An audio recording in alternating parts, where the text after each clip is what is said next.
topic naman ngayon ang tambalan ni na Kai Montinola at Kyle Atiari dahil magkakasama sila sa isang upcoming serye. Kaya raw, mas may chance na ma-develop pa ang actress-singer kumpara kay Jaren Garcia. Naka-love team nito.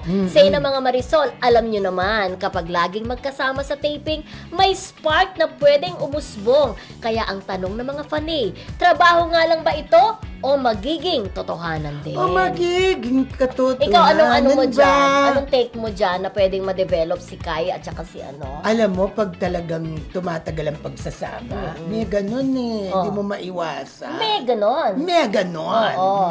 So, parang feeling ko naman, di ba binalita rin din natin dito sa Marisol Academy last week na nagkakaroon na rin ng special bonding itong si Jaren at saka si Kai. Diba? Hi pala sa Kairen Worldwide ha, na nanonood lagi sa atin.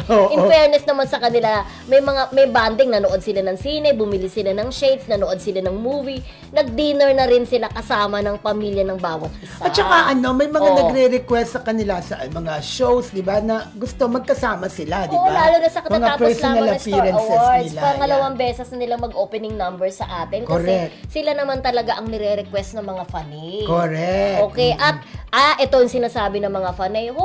Nung nagkaroon ng ng project, ng series itong si Kai at saka si Jaren o isang project, mas mataas daw ang rating nitong Kairen. At saka kesa kumpara dito kay Kyle at saka kay Kai. Pero ako, kung tanungin mo ako kung kanino ka?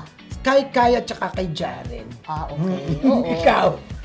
Kay Jaren. Kasi nanonood sa atin yung mga Kairen eh. Hindi ba, May? Baka magtagpo si May sa atin. Hindi lang sa ganun dahil nanonood sila. Oo. Bagay sila eh. May chemistry yun na nakikita ko eh. Correct. Bagay naman din talaga bagay sila. talaga Tsaka sila. Si Kyle, tignan din naman natin, di ba? Malay mo naman, sincere naman. Pero tama ka nga, mas bagay si Jaren at saka si Kyle. Yes! Oo. Okay. Uy, malapit na yung birthday ko ha. Ay, oo. Diba? Malapit na. Malapit na pong September birthday 18. ng aming BFF, September 18. At for sure, may celebration dito.